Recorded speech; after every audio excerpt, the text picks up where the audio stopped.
Haleluya, puji Tuhan. Shalom, selamat pagi semua.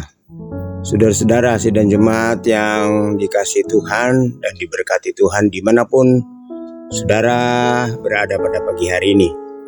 Sebelum kita beraktivitas di hari ini, mari kita mengambil waktu untuk berdoa, mendengarkan firman Allah, bersekutu dengan Tuhan.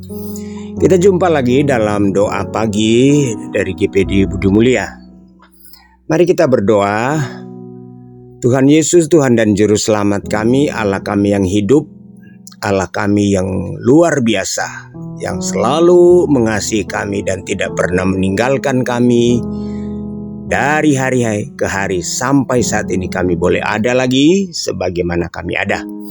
Bapa, sebelum kami beraktivitas di hari ini, Tuhan, kami rindu untuk datang kepadamu, kami rindu untuk bersekutu dengan Engkau lewat doa dan firman-Mu. Urapi kami semua Bapa, sehingga firman Allah yang kami bisa dengar di pagi hari ini benar-benar boleh menjadi rema dalam hidup kami. Berfirmanlah Engkau Tuhan dalam nama Yesus. Haleluya. Amin. Firman Allah pada pagi hari ini kita baca di dalam kitab Roma, ya, kitab Roma pasalnya yang ke-8. Tentu ayat ini saudara tidak asing lagi bagi kita. Ayat ini seringkali kita baca, seringkali kita dengar. Apalagi ketika kita sedang dalam pergumulan atau sedang menghadapi pencobaan dalam dunia ini. Ayat ini seringkali kita dengar dan kita baca untuk menguatkan kita. Tapi pagi hari ini kembali saya mengajak kita untuk melihat, ya, firman Allah dan apa yang bisa menjadi rema bagi kita di hari ini. Roma pasal 8 ayatnya yang ke-31. Roma 8 ayat 31, ya. Demikian bunyi firman Tuhan. Sebab itu apakah yang akan kita katakan tentang semuanya itu? Jika Allah di pihak kita, siapakah yang akan melawan kita? Haleluya. Saudara, pagi hari ini saya akan mengambil, ya, ayat yang 31 bagian B, ya. Bagian B ada dua kebenaran yang ingin saya sampaikan pada pagi hari ini, ya. Kita akan baca kembali pada bagian B.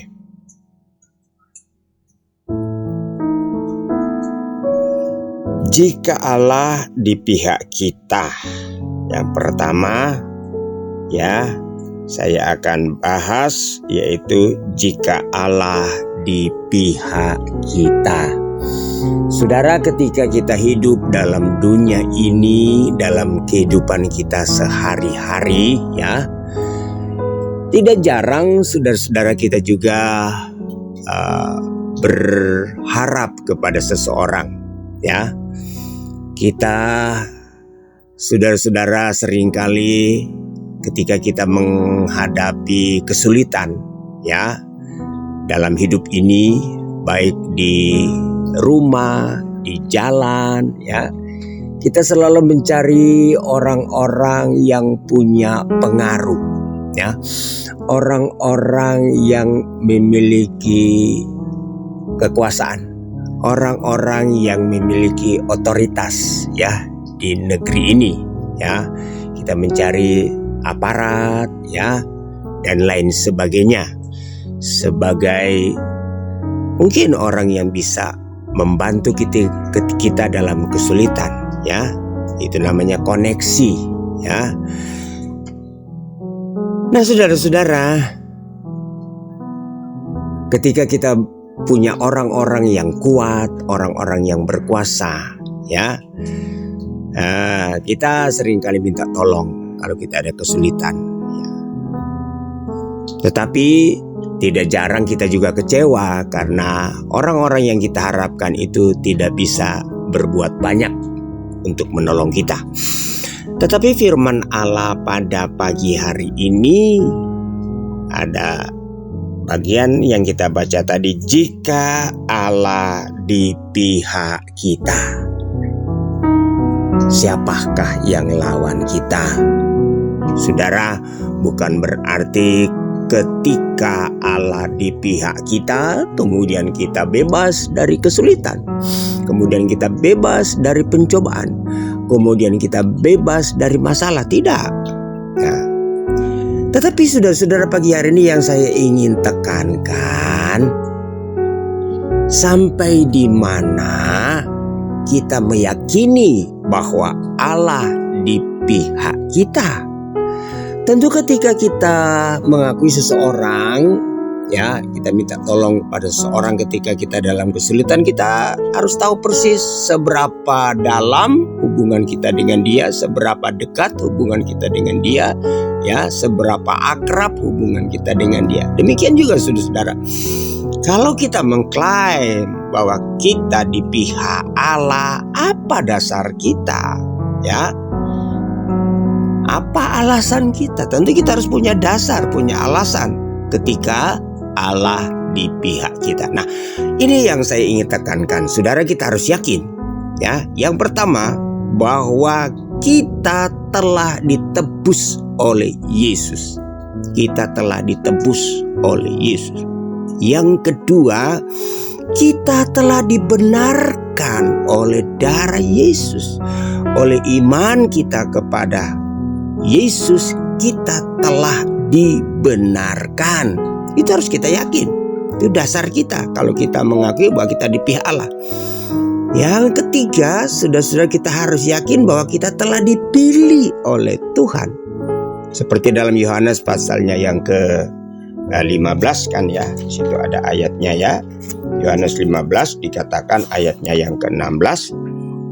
Kita baca, bukan kamu yang memilih aku, tetapi akulah yang memilih kamu. Kita harus yakin bahwa Tuhan sudah memilih kita. Dan kita harus yakin atas dasar apa Tuhan memilih kita. Yaitu tadi, kita telah ditebus, kita telah dibenarkan, kita telah dipilih. Ya. Kemudian di dalam Yohanes pasalnya yang pertama, Yohanes yang pertama ayatnya yang ke-12. Tetapi semua orang yang menerimanya diberinya kuasa supaya menjadi anak-anak Allah, yaitu mereka yang percaya dalam namanya. Haleluya. Ketika kita semua yang telah menerimanya, menerima Yesus, percaya kepada Yesus, kita, saudara-saudara, telah menjadi anak-anaknya. Ini harus dasar, kita harus yakin percaya, saudara-saudara ya. Dan kita baca lagi dalam Roma dari ayat pasal yang sama. Ayat yang Roma 8 ayat 29 mulai. Sebab semua orang yang dipilihnya dari semula, mereka juga ditentukannya dari semula untuk menjadi serupa dengan gambar anaknya, supaya ia anaknya itu menjadi yang sulung di antara banyak saudara. Dan mereka yang ditentukannya dari semula, mereka itu juga dipanggilnya. Dan mereka yang dipanggilnya, mereka itu juga dibenarkannya. Dan mereka yang dibenarkannya, mereka itu juga dimuliakannya. Nah, ini saudara-saudara harus yakin, kita harus percaya kita telah ditebus, kita telah dibenarkan, kita telah dipilih, kita telah diangkat, ya, dan kita telah menjadi anak-anaknya. Itu saudara-saudara, harus yakin, harus tanamkan itu bahwa kita ada di pihak Tuhan. Yang kedua, siapakah yang akan melawan kita? Saudara, siapakah yang akan melawan kita? Banyak saudara-saudara, kita punya banyak lawan, terutama iblis. Iblis itu adalah musuh kita, ya, musuh bebuyutan. Iblis, setan. Nah, saudara-saudara, kalau kita ketemu dengan orang-orang yang tidak suka, yang membenci, yang menganiaya kita, saudara-saudara, kita jangan melihat orang itu, tapi siapa yang di balik itu, yang di dalam itu, yang menggerakkan itu adalah iblis. Haleluya. Iblis.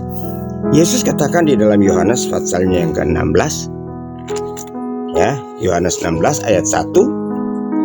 Sebelum Yesus naik ke surga, dia ingatkan ini kepada murid-muridnya. Semuanya ini kukatakan kepadamu supaya kamu jangan kecewa dan menolak aku. Kamu akan dikucilkan, bahkan akan datang saatnya bahwa setiap orang yang membunuh kamu akan menyangka bahwa ia berbuat bakti bagi Allah. Mereka akan berbuat sedemikian karena mereka tidak mengenal baik Bapa maupun Anak. Tetapi semuanya ini kukatakan kepadamu supaya apabila datang saatnya kamu ingat bahwa aku telah mengatakannya kepadamu. Haleluya. Siapakah lawan kita? Banyak, yaitu iblis, setan, kuasa gelapan, dan orang-orang yang tidak mengenal Tuhan. Saudara-saudara, adalah musuh kita. Tapi tentu siapa yang ada di dalam mereka, di balik mereka itu adalah iblis. Haleluya. Oleh sebab itu, dengan apa kita melawan? Firman Allah katakan, Paulus katakan, perjuangan kita bukan melawan daging dan darah, tetapi melawan penguasa-penguasa roh-roh yang di udara. Ya, bukan melawan daging dan darah. Sudah, ketika kita berhadapan dengan orang yang tidak suka, yang membenci, yang menganiaya, saudara-saudara, kan dalam orang itu ada kuasa kegelapan, setan yang menjadi, saudara-saudara, biang keroknya. Setan itulah yang menjadi, saudara-saudara, penggerak.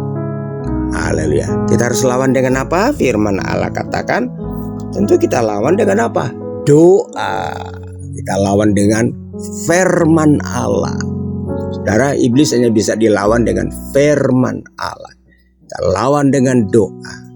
Ketika kita memiliki kuasa Roh Kudus, maka kuasa Roh Kuduslah itu yang akan memberikan kemampuan kepada kita untuk kita dapat bertahan di hari yang malang, sehingga panggilan kita tetap, kita telah dipilihnya dari semula, kita juga akan telah ditentukan dari semula, kita juga yang akan dimuliakannya. Haleluya. Itulah saudara-saudara yang dapat saya sampaikan pada pagi hari ini. Jika Allah di pihak kita, kita harus yakinkan bahwa kita benar-benar ada di pihak Allah. Orang yang di pihak Allah, maka dia akan melakukan segala sesuatu yang menjadi kehendak Allah. Dan setiap orang yang melakukan kehendak Allah, saudara-saudara, pasti iblis senantiasa akan mengganggu dia. Tetapi kita memiliki Tuhan yang hebat, Tuhan yang dahsyat, Tuhan yang luar biasa. Kita telah diberi kuasa. Firman Allah katakan kita telah menerima kuasa.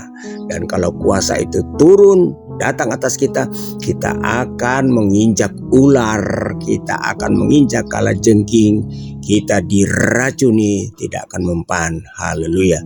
Tuhan Yesus memberkati kita semua di pagi hari ini. Kami berdoa Bapa di pagi hari ini, firman Allah yang telah kami dengar, biarlah teguhkan kami Tuhan, supaya kami tetap ada di dalam Engkau. Kami tetap berpihak kepadamu, dan Tuhan di pihak kami. Sebab kami percaya ketika Tuhan di pihak kami, kami tidak perlu takut menghadapi dunia ini dengan segala situasinya. Sebab kami percaya Tuhan akan memberikan kemenangan. Tuhan akan memberikan kekuatan kepada kami. Terima kasih Tuhan. Setiap sidang jemaat-Mu dimanapun mereka berada pada pagi hari ini, mereka yang dalam pergumulan, mereka yang sedang menghadapi kesulitan, sakit, penyakit, hamba berdoa Bapa dalam nama Yesus, Tuhan menolong mereka. Terima kasih Tuhan. Terpujilah nama-Mu. Kami sudah berdoa di pagi hari ini dalam nama Tuhan Yesus Kristus. Haleluya. Amin.